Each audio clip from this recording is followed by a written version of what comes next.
Hello everybody, welcome back to my channel. I'm Paige, this is Seeking Alexandria, and honey, you just know that today we had to bring some giant ass palette into your life. You guys, this is the Lorac Mega Pro 4 palette. I believe it's number 4. Yes, Mega 4. I actually have had a little experience with their Mega palettes. Last year, this is my Mega 3 palette, which I did. I will compare, talk about the two, whatnot. It's been really loved and abused. This was actually pre-YouTube for me, so hello. But I wanted to come on here. You guys kind of requested it. I had a couple people that were like, hey, can we talk about the Mega 4? It's on sale at Ulta, wink wink. And I was like, well, I mean, if it's on sale, we better talk about it, right? Now, how much is this? Okay, so this retails for $59, excuse me. It actually says that up here, but on sale at Ulta right now for $35, and that's a hell of a discount. The pan sizes, do we have what the pan sizes are, guys? Come on, come on. Never mind, they go make me math. Fuck, assholes. So these are 0.014 ounces a piece, and there's a reason they don't put that on the box, because that is not a lot of product. Now, on the back of the box here, it says, this limited edition Pro Artistry palette is packed with 32 all-new eyeshadows in the all matte and shimmer shades. You can create the hottest looks straight from Hollywood. Lorac's velvety smooth. The shadows are ultra pigmented with maximum payoff to perform wet or dry, so you can shade, shadow, define, and line your eyes just like a pro. A couple things. First of all, I was like, do I really want to friggin' swatch this entire palette? Because you guys, this is a ton. I mean, 32 shades. That's a lot. And I was like, ugh. And then I was like, yes, it's their favorite part. So I did go ahead and I swatched all 32 shades. Holy shitter. And of course we will do our close-ups. I will run through all the shade names. That'll probably be like 30 years by itself. But you guys, this palette it's a lot. And I want to break it down first by talking a little bit about the Lorac Mega Pro 3. A lot of people like to try and like throw shade at Lorac and say like, oh, all their palettes are always the same.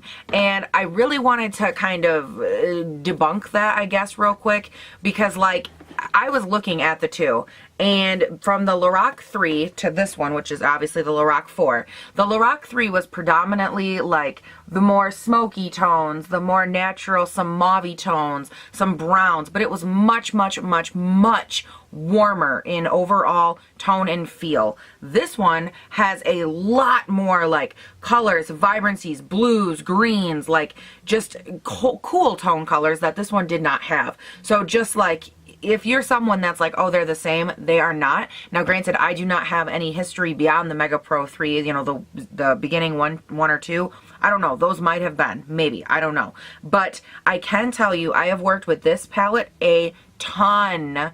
Again, previous to YouTube, I loved this palette. This is back before, I bought 3,000 palettes a week, it seemed like. But I have used so many of these so much, and they are so amazing, so pigmented. Like, I've almost hit pan on at least 3 of these shadows because they're just so good. The shimmers are top notch. And so my question was, what's the shade range gonna look like? Like, I'd be lying if I said I swatched it, because I didn't. This one in store, just bought it. Just was like, oh, I needed this, and I threw it in my cart, and that was the end of that conversation. So to start, I didn't play with it, but I was like, okay, quality we care about. We want to know if the shades are good, or are they just trying to, yet again, like we've seen in my mini series with the Smashbox one and stuff like that. I feel like sometimes when brands put together like a good deal or a gift set or whatever, you lose like the quality of a lot of their products. It just, all of a sudden you're paying less, so therefore you get shittier quality, which sucks because the rest of us are like, dude, I just want something I can afford that's a good deal and that's a good quality. So that part of it can be kind of annoying. So again, first thing I go for, quality. Are they good? Second thing, shades. Is it the same as last year's, just with basically a different name, or is it, how is it going to compare? And then third is, how would this sit, A, for value, and then B, on my vanity? Like, is this something I would reach for? Is this something I would enjoy?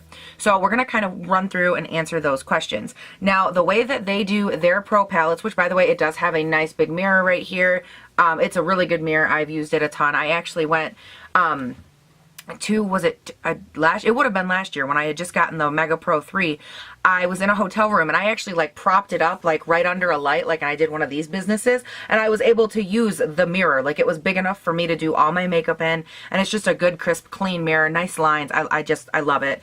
But anyways, that aside, the way that they put their pans or these palettes together is the top 2 rows are all matte shades, and then the bottom is a mix and variety of shimmers. Now for this palette specifically, I did notice that they made a very good conscious effort with their shimmers to include different texture of shimmers. Some of them are more chunky, some are more glittery, some are a little more metallic, and some are honestly just a really soft, like shimmer, but like in the most subtle way, and they are so beautiful. Like even in swatch, when you see them, you're gonna be like, wow, those are gorgeous, because there's a subtle to the shimmer that I didn't expect. Another thing that I noticed is that some of these shades, they actually paired up really nicely together, like, you know, the first or whatever, from the matte version to this, they made a point of kind of coordinating them. At least it looks that way to me. Some of them, when I swatched them next to each other, I was like, yeah, that is the sparkly version of the matte one, which is great. Some people really like that. I can't tell you how many times I've been working with a palette and I'm like, oh my god, I want this color, but I want it sparkly, or oh, I want this, but I want it matte. And so I feel like they did go through and they kind of coordinated that a little bit, which is awesome. So let's go ahead. We're going to jump into some swatches, and then after we look at them, you guys, we will talk about them, and then we will put some on the eyeballs so I can leave, because truth be told, I have to leave in like 45 minutes, so I need to like move my little chicky ass today. So let's go. So we are obviously starting out over here with the matte column. These are all mattes. This side over here is all shimmers, just so you know, going into this business. Now, right here we are starting off with Cotton, Flamingo, Cool Taupe, Butterscotch, Cedar, Mocha, Denim, Shadow, Pink Peony, Oat, Light Sage, Sugar Cookie, Monogamy, Blackberry, Spice, and Dark Chocolate, and that rounds out the matte 2 rows. Now for the shimmers, we have Foam, Honey, Pearl Slate, Moss, which is, oh, so pretty, Steel Wool, Copper Pearl, Peacock, Lagoon, Unicorn, ooh, baby, Lotus, Fairy Tale, ooh, Misty Mauve, Silver Fox, Plum, Vamp, and Raven. And that is the entire Lorac Pro Mega 4 palette. Ooh, girl, yeah, ooh, yeah, ooh, yeah, get it, girl. I also really appreciate the Lorac shadows for the fact that they give you equal shimmer to matte ratio. I love that. And I love that they always make sure to give you a decent all over lid color.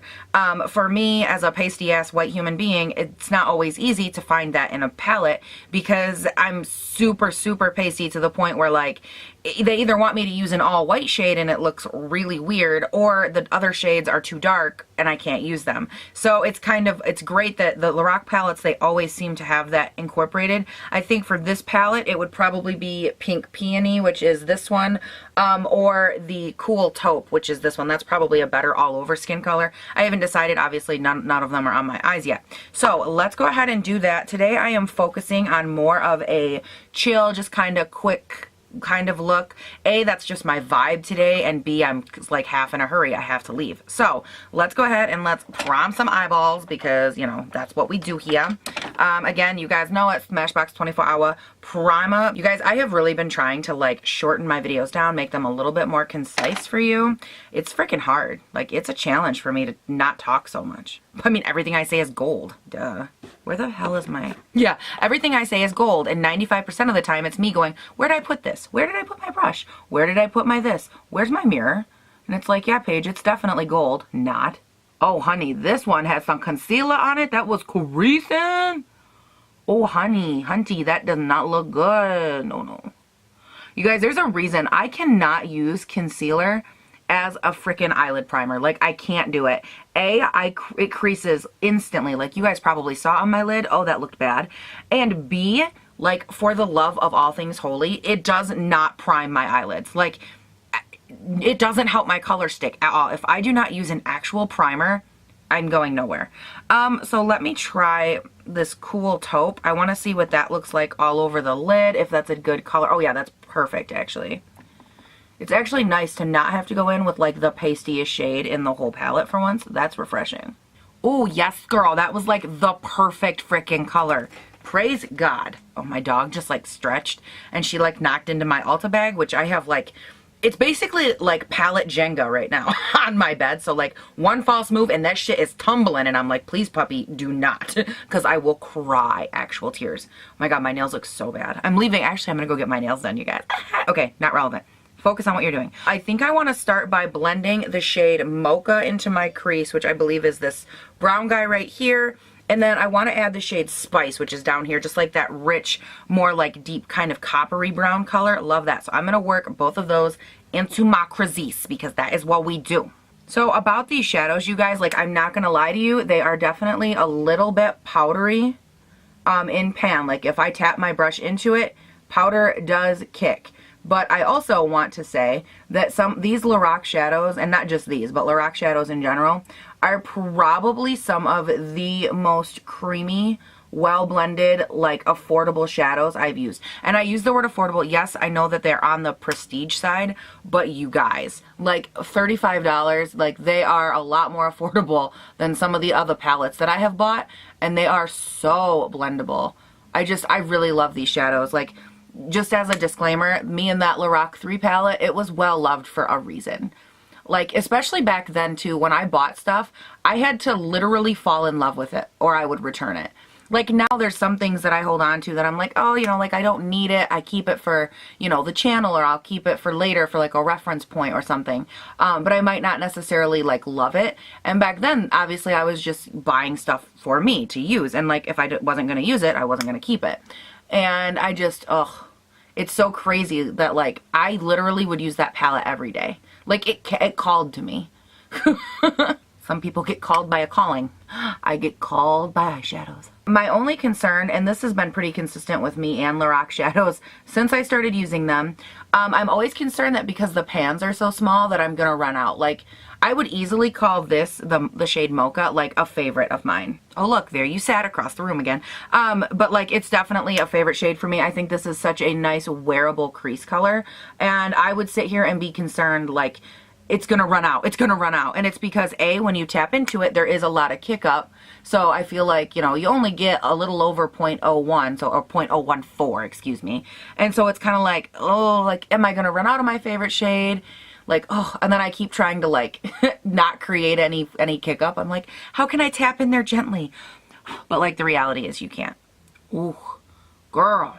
Like, I'm sorry, but look at that. Like, that deep and that beautiful and that richness out of 2 shades. Oh, my gosh. And by the way, no fallout on my face. Like, not one iota. Holla, yes, please. Now, again, this is Paige. Like, I want to keep it easy. And then 3 hours later, it's like, well, out of 32 pans, I managed to only use 28. Damn it. I just didn't have a place for the green. That's me. Like, I'm trying to, like, no, Paige. You said easy eye look. You said quick, easy, simple. Okay. Stay true to your damn self. Now, I want to go ahead and next I'm going to work with these 2 darker, the brown and the black. I'm going to mix them. It's mahogany and blackberry, just to kind of give myself a little bit more depth on the outside. Just because it's a quick eye look does not mean that it can't be nice and deep, damn it. And like literally one dip into mahogany, 1 dip into blackberry, tap it off, and like that's what you get. Like, it's just so beautiful. Oh, this palette kills me. Yes, girl. So quick, so simple, so easy, so blendable. Yes, yes, yes, yes, yes. Okay, I'm excited. Now, of course, you guys know, like, it's well on its way, the shimmer. I am going to go with the super predictable, the shade Foam, which is just like this, this shimmer. It's the very first one that they have. I toyed around with the other ones, but then I'm going to have to add liner and all these other elements that I said. I was doing a quick look. I never do quick, simple, easy eye looks. A, because I feel like they're just super predictable, like they're not hard to do, so I feel like it's like a waste of life for people to watch. But then I'm like, no, like there are people out there that would probably love to know like what pairs well, what goes well, how does this best go with this? And so I feel like I always end up discrediting my ideas before I do them, which is dumb. Don't do that. I'm just gonna go in with Foam. Ooh, girl. We're just gonna pop that right on in here. Yes, hunty. And like, look at that. Like, that was just 1 dip in there, and then you just spread it around, and you guys, These manipulate so nicely. All right, now we're just gonna go in, nothing on our brush. We're just gonna blend out that edge right there on the outside. Okay, like so simple, so easy. Yes, please. So I do want to go ahead real quick and I want to pop something on my lower lash line because you girl just can't stop it. The shade Spice, which was like that really beautiful, just like rich, deep one that I ended up popping in the crease. I feel like it didn't get its moment. I want to pop just a tiny bit of that on my lower lash line. Not much, just enough that I'm like, oh yes girl, satisfied. I do want to take the shade Pink Peony. It's just like a nice like lighter white kind of color, and I want to use that on the little bit on the underside of Spice to kind of diffuse it just a tiny little bit. Give it a nice little fade, you know, like an 80s haircut, girl. We need a fade, yes. So super quick, I'm going to go ahead, I'm going to finish up this. I'm just going to add it on my mascara and maybe a little bit of tight rim liner, brow bone highlight, inner eye highlight, and I will be right back. We will conclude our thoughts on this bitchin' palette real quick. Alright, so I obviously went ahead, I finished up my face, and I thought we would do a little final thoughts. You guys, I actually, it's probably no surprise by now, I actually really do like the Lorac Pro palette. I think that for $35, especially, well, $35. I don't know where that came from. But while it's on sale, I definitely think that it is worth 35 bucks. I think that for the variety and the shade range that you get, I really appreciate this palette. I appreciate it on a level of a beginner could use it, an intermediate could use it, and honestly, even like a professional could get a lot of use out of this palette just because of how pigmented the shadows are, how little you need to like really accomplish something. I mean, you guys, I literally barely needed any shadow, and I know that I didn't do the most intense eye look or anything, but I think that it turns out absolutely stunning every time. I think in the viewfinder, and I'm finally starting to see it a little bit, this side always ends up looking a little darker than this side, and it's just because of the lighting. I say that a lot, but just so you guys know, I really do know how to like match up my shadow amounts. But I think, oh, and by the way, I did go in for a brow bone highlight. I actually used Pink Peony, which is the matte shade, and then I set on top of that the shade Foam, and I think that gave me more of like that lustrous, like little emphasize that I was going for that I didn't think I would get from either one of them individually, but I put them together and damn do they look very pretty and sophisticated, and they blend out so seamlessly. It's just, it's ridiculous. I think overall, again, 35 bucks. I don't know if I would have paid 59. I think when I bought my Pro 3 palette, it was also on sale last year, but that's just me. That's because I'm like a sucker for a good sale. So I think you guys, again, you can guess, I love the palette. I'm a big fan. As always, leave comments down below. What did you think? Did you pick it up? Would you try it? All the good thoughts. Leave them down below in the comment section, you guys. I love knowing what you think. Number 2, don't forget, above the comment section, there's this thing called the description box. And in that little box, that's where you'll see all my social media situations, like, you know, Facebook, which we should go like and have and handle and enjoy, because you guys requested it, I made it, and now you guys need to show up and like it and follow it, because hello, that's half the deal. Oh yeah, then there's also Instagram, Snapchat, Twitter, all that good stuff. You guys, I'm gonna get going because I have to, because I'm running late, and I will talk to you guys all later. Hope you have a great day, night, weekend, whatever it is. And I didn't get to finish my coffee, damn it. You guys, I'm obsessed with this cup. I got it off eBay. I bought the set off eBay actually, and I wanted them so bad. They quit selling them in stores, and I was like, I need this in my life. And it says, she lives in the realm of fables and love, and speaks with slender arms and the swish of her tail. Each day an underwater bullet, wild, unchoreographed, set to the music of the ocean. And I was just like, oh my god, I love it. And I just love, like, look at the look of that. Like, anything with writing on it, I'm such a sucker for. And these cups are just like, they speak to my soul. And I'm not even one of those like mermaid loving people. I just love these cups. Is that weird? Anyways, I'm gonna go because I'm gonna be late, and I'll talk about cups for hours at an end. I wiped my swatches off, by the way, because I realized that I was going to wear all of them. So I hope that you guys enjoyed this video. Again, comment, like, subscribe, share the video. Let me know what you think down below, because I love reading your guys' comments. They crack me up sometimes. I die. So I die. Where was I going with that? No idea. I will talk to you guys all later. It's for a pro. Just kidding, it's for everybody because it's fabulous.